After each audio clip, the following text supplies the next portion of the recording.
નમસ્કાર મિત્રો, સ્વાગત છે આપનું સ્ટડી સેન્ટર ચેનલ પર. વિદ્યાર્થી મિત્રો, ગયા વખતે આપણે ધોરણ 9 ગુજરાતીના પ્રથમ ચેપ્ટરની વાત કરી હતી, જે એક કાવ્ય હતું અને આપણે એને સમજવાનો પ્રયત્ન કર્યો હતો. આ વખતે આપણે ધોરણ 9 સામાજિક વિજ્ઞાનના પ્રથમ પાઠને ભણવાનો પ્રયત્ન કરીશું, સમજવાનો પ્રયત્ન કરીશું. તો ચાલો ભણવાની શરૂઆત કરીએ. વિદ્યાર્થી મિત્રો, પાઠ ભણતા પહેલા આપણે સામાજિક વિજ્ઞાન વિશે થોડું જાણી લઈએ.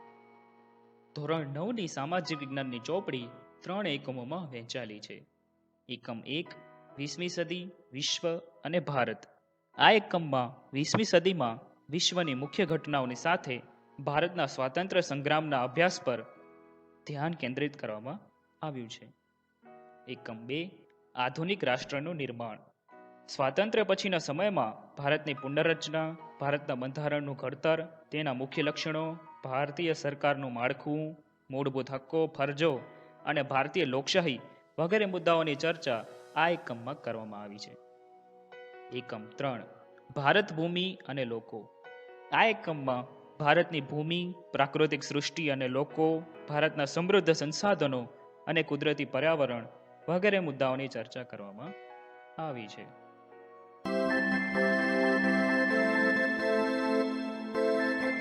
તો ચાલો પાઠની શરૂઆત કરીએ. ધોરણ 9 સામાજિક વિજ્ઞાન, પાઠ 1 ભારતમાં બ્રિટિશ સત્તાનો ઉદય. વિદ્યાર્થી મિત્રો, આપણને ખ્યાલ છે કે પ્રાચીન સમયથી ભારત તેના આર્થિક, સાંસ્કૃતિક અને આધ્યાત્મિક વારસાના કારણે સમગ્ર વિશ્વમાં એક અજોડ સ્થાન ધરાવે છે. ભારતના સાંસ્કૃતિક વારસા અને આર્થિક સમૃદ્ધિના કારણે વિશ્વના ઘણા દેશોની પ્રજા ભારતમાં આવી. ભારતના મરી મસાલા, તીજાના, મલમલ, રેશમી કાપડ, ગળી વગેરેની યુરોપના દેશોમાં ખૂબ જ માંગ રહેતી હતી અને ભારત અને યુરોપ વચ્ચે વ્યાપાર જમીન માર્ગે તેમજ જળ માર્ગે થતો અને આ માર્ગના કેન્દ્ર સ્થાનમાં તુર્કસ્તાનમાં આવેલું ઇસ્તંબુલ હતું.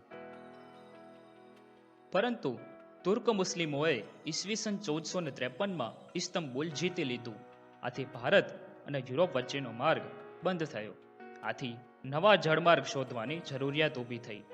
આમ વિશ્વના ભૌગોલિક સંશોધનોના યુગનો પ્રારંભ થયો. ભારત આવવાના જળમાર્ગની શોધ. પોર્ટુગલ રાજા પ્રિન્સ હેનરીની મદદથી ઘણા સાહસવીરોએ નવા જળમાર્ગની શોધ માટે પ્રયત્નો કર્યા. એમાંના એક એટલે કે બાર્થોલોમ્યુ ડાયઝે કેપ ઓફ ગુડ હોપ ભૂશીરની શોધ કરી. ક્રિસ્ટોફર કોલંબસે સ્પેનના રાજાની મદદથી નવા જળમાર્ગની શોધ માટેની સાહસ યાત્રા પ્રારંભી. 1492માં એટલાન્ટિક સમુદ્રમાં વર્તમાન વેસ્ટ ઇન્ડિઝ ટાપુએ તેમની સાહસ યાત્રા અટકી. મૃત્યુ પર્યંત તેમને વિશ્વાસ હતો કે તેમણે ભારત પ્રદેશ શોધી કાઢ્યો છે, કે તેમણે ભારત દેશ શોધ્યો છે.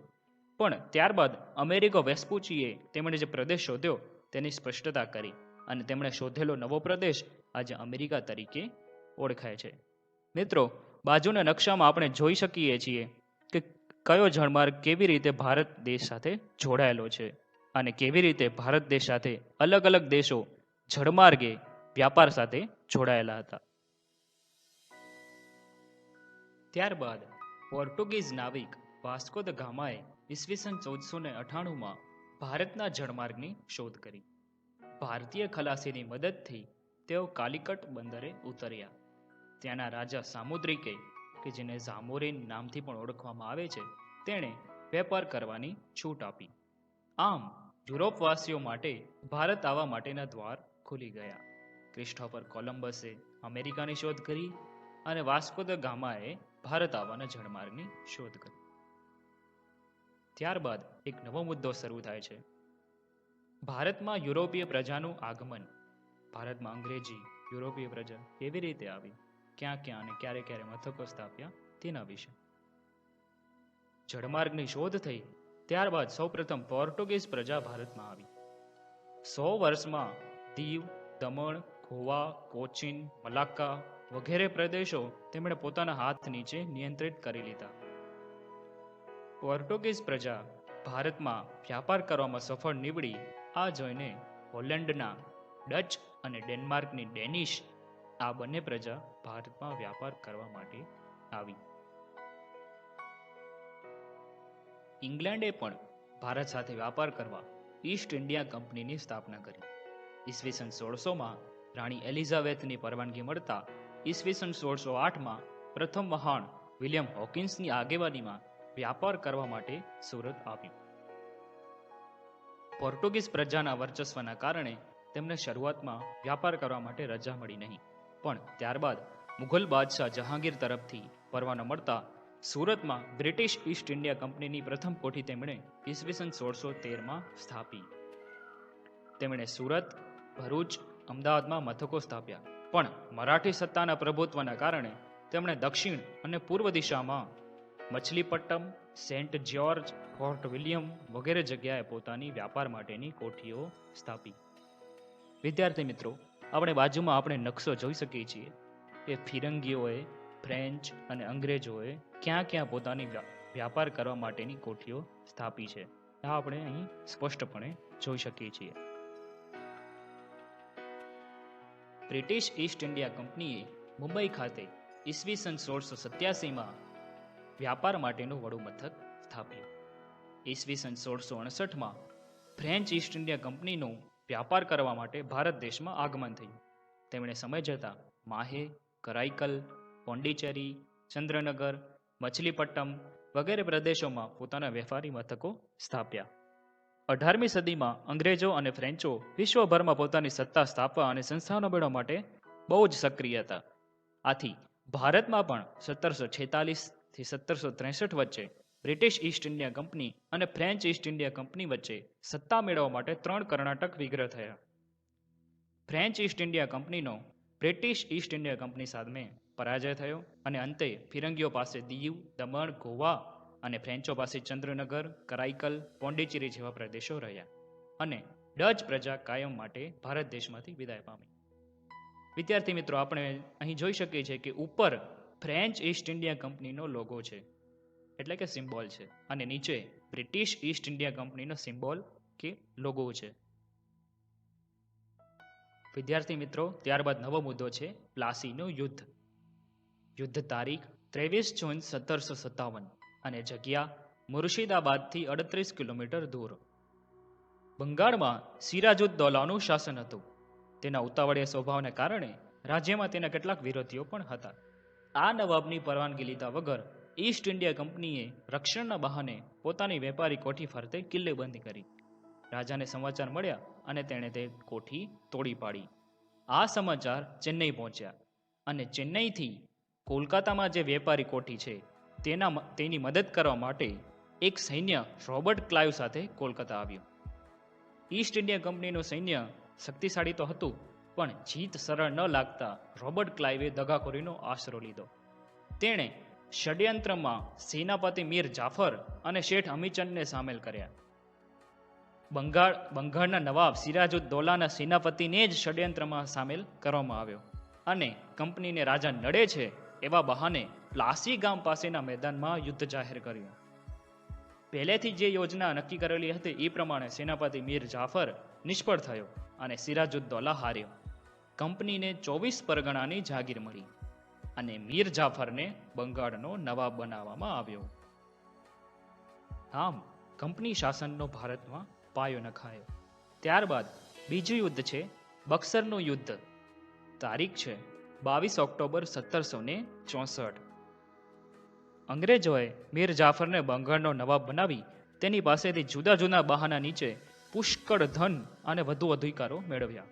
પણ વધુ અધિકારોની લાલચમાં કંપનીએ મીર જાફરને ખસેડીને મીર કાસિમને બંગાળનો નવાબ બનાવ્યો. પણ મીર કાસિમ કંપની માટે વધુ મહત્વાકાંક્ષી સાબિત થયો. કંપનીને તેનો ડર લાગ્યો. આથી મીર કાસિમને ઉથલાવી ફરી પાછો મીર જાફરને બંગાળનો નવાબ બનાવવામાં આવ્યો. હવે મીર કાસિમ અવધ નવાબના શરણે ગયો. ત્યાં તે સમયે શાહ આલમ આવ્યો હતો. આ કાસિમ, અવધ નવાબ અને શાહ આલમ ત્રણેય ભેગા થઈને સંયુક્ત રીતે કંપનીનો સામનો કરવાનો નિર્ણય કર્યો અને કંપની સામે યુદ્ધ જાહેર કર્યું. આ આ યુદ્ધમાં સંયુક્ત સેનાનો પરાજય થયો. સંયુક્ત સેના એટલે કે કાસિમ, અવધ નવાબ અને શાહ આલમ ત્રણેય જણાનો પરાજય કંપની સામે થયો અને કંપનીને બંગાળ, બિહાર અને ઓરિસ્સાની સત્તા મળી. વિદ્યાર્થી મિત્રો, ત્યારબાદ નવો મુદ્દો છે કંપની શાસનનો વિકાસ. અંગ્રેજ સરકારે નિયામક ધારો 1773 પસાર કર્યો. આ કાયદામાં શું હતું કે બંગાળના ગવર્નરને ગવર્નર જનરલ બનાવી કંપનીના વ્યાપારી અને રાજકીય હિતો તથા પ્રવૃત્તિઓને તેના સીધા અંકુશ નીચે મૂકવામાં આવ્યા. તેની નીચે મુંબઈ મદ્રાસના ગવર્નર અને તેની કાઉન્સિલ મૂકવામાં આવી. આમ વોરન હેસ્ટિંગ્સ ભારતનો પ્રથમ ગવર્નર જનરલ બન્યો. તેના સમયમાં પ્રથમ મરાઠા વિગ્રહ અને મૈસૂરના હૈદર અલી સાથે દ્વિતીય મૈસૂર વિગ્રહ થયો. આ બંને સત્તાઓ સાથે સામનો કરતા કરતા કંપનીને ખૂબ જ મુશ્કેલીઓ વધી. વોરન હેસ્ટિંગ્સ પછી ગવર્નર જનરલ કોર્નવાલિસ આવ્યો. ત્યારે મૈસૂરના વાઘ ટીપુ સુલતાન સાથે તે કંપનીનો ત્રીજો મૈસૂર વિગ્રહ થયો. ટીપુ સુલતાનને હરાવવા કંપનીએ મરાઠા અને નિઝામની મદદ લીધી. ત્રણેય સંયુક્ત રીતે ભેગા થઈને ટીપુ સુલતાનને હરાવ્યો અને તેને સંધિ કરવા માટે ફરજ પાડી. મિત્રો, ઉપર વોરન હેસ્ટિંગ્સનો ફોટો છે અને નીચે ટીપુ સુલતાન છે. કોર્નવાલિસ બાદ સર જ્હોન શોર ગવર્નર જનરલ બન્યો. તેણે તટસ્થતાની નીતિ અપનાવી. આથી ઈસ્ટ ઇન્ડિયા કંપનીની પ્રતિષ્ઠા એક બાજુ ઘટી તો બીજી બાજુ મરાઠાઓ વધુ શક્તિશાળી બન્યા. આથી જ્હોન શોર પછી આવેલ ગવર્નર જનરલ વેલેસ્લીને માથે કંપનીની મોટી જવાબદારી આવી પડી. આ વેલેસ્લીએ સહાયકારી યોજના બનાવી. મિત્રો, આપણે બાજુમાં જોઈ શકીએ છીએ કે સહાયકારી સૈન્ય યોજનાની શરતો શું શું હતી. 1. કંપની સરકાર તાલીમ પામેલું સૈન્ય યોજના સ્વીકારનાર રાજ્યને આપશે. આ સૈન્ય રાજ્યના આંતરિક અને બાહ્ય આક્રમણથી રાજ્યનું રક્ષણ કરશે. 2. તેના બદલામાં યોજના સ્વીકારનાર રાજાઓએ લશ્કરી ખર્ચ અથવા તેટલી આવક ધરાવતો પ્રદેશ અંગ્રેજોને આપવો. 3. કંપનીની પરવાનગી વિના રાજ્ય અન્ય રાજ્ય સાથે યુદ્ધ કે સંધિ નહીં કરી શકે. 4. રાજ્યના દરબારમાં એક અંગ્રેજ પ્રતિનિધિ રાખવો. 5. અન્ય વિદેશીને પોતાના રાજ્યમાં નોકરીએ રાખવો નહીં.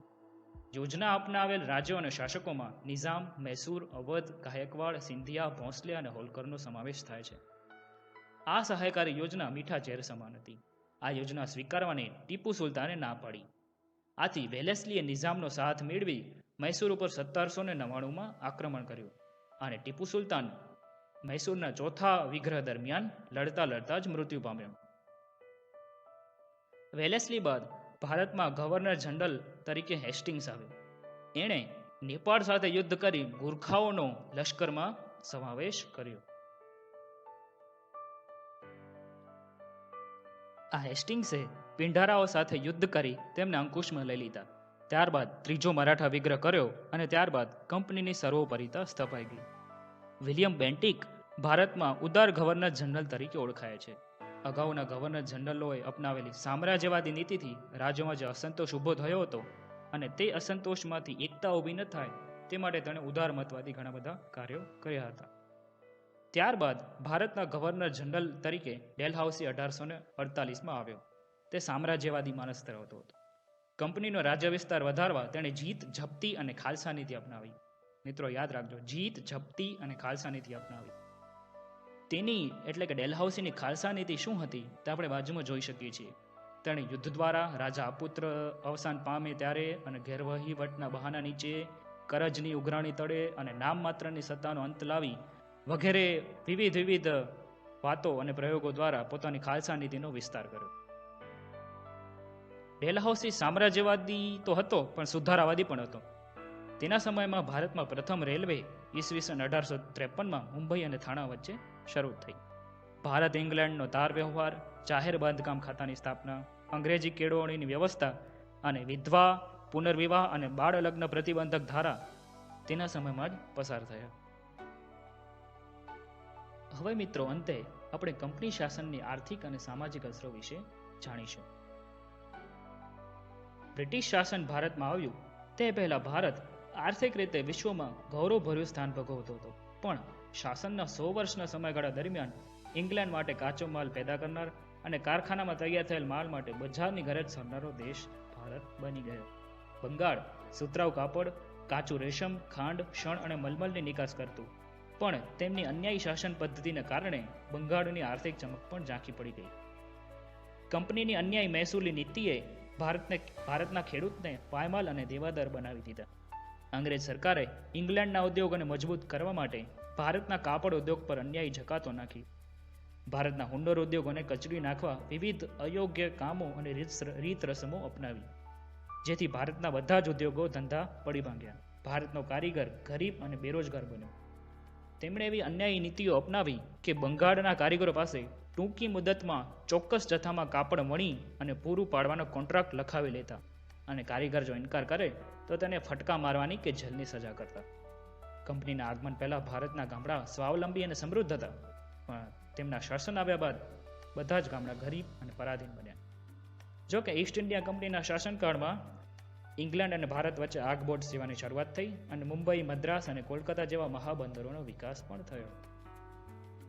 હવે આપણે જોઈએ કંપની શાસનની સામાજિક અસરો. કંપની શાસન દરમિયાન વર્તમાનપત્રોનો વિકાસ થયો. એ સમય દરમિયાન આપણા દેશમાં વિવિધ કુરિવાજો જોવા મળતા હતા, જેમાં સતી પ્રથા, દૂધ પીતી કરવાનો રિવાજ, બાળ લગ્ન વગેરેનો સમાવેશ થાય છે. અંગ્રેજોના સંપર્કથી રાજા રામમોહન રાય, દુર્ગારામ મહેતા, બહેરામજી મલબારી વગેરેએ કુરિવાજો દૂર કરવા માટે કાયદા કરાવ્યા. ભારતના વહીવટી માળખાનું અંગ્રેજીકરણ થયું અને મેકોલેના પ્રયત્નોથી અંગ્રેજી શિક્ષણ આપવાની શરૂઆત થઈ. ચાર્લ્સ વુડની ભલામણથી મુંબઈ, ચેન્નઈ અને કોલકાતામાં યુનિવર્સિટીઓની સ્થાપના. આમ ઈસ્ટ ઇન્ડિયા કંપની ભારતની સમૃદ્ધિ અને વેપારથી આકર્ષાઈને ભારત આવી હતી. ભારતમાં કંપની શાસનને પરિણામે રાજકીય, આર્થિક, સામાજિક, સાંસ્કૃતિક ક્ષેત્રે ઘણી બધી સારી અને ખરાબ અસરો ઊભી થઈ. કંપનીએ ભારતના ભોગે ઇંગ્લેન્ડને સમૃદ્ધ કરવાની નીતિ અપનાવી અને ભારતમાં આવી પોતાના લાભ માટે જે વ્યવસ્થામાં સંસ્થાનગત સુધારા કર્યા, તેનાથી ભારતને પરોક્ષ રીતે લાભ પણ થયો અને નુકસાન પણ થયું. મિત્રો, અહીં આપણો આ પાઠ પૂરો થાય છે. આશા છે કે તમને બધા જ મુદ્દાઓ બરોબર સમજાઈ ગયા હશે. હું હજી અમુક જે આઈએમપી મુદ્દાઓ છે તે રિપીટ કરું છું. મિત્રો, ભારત આવવાના જળમાર્ગની શોધ એ એક આઈએમપી મુદ્દો છે.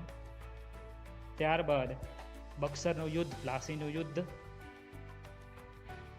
ત્યારબાદ સહાયકારી સૈન્ય યોજનાની શરતો અને કંપની શાસનની આર્થિક સામાજિક અસરો અને ડેલહાઉસીની ખાલસા નીતિ.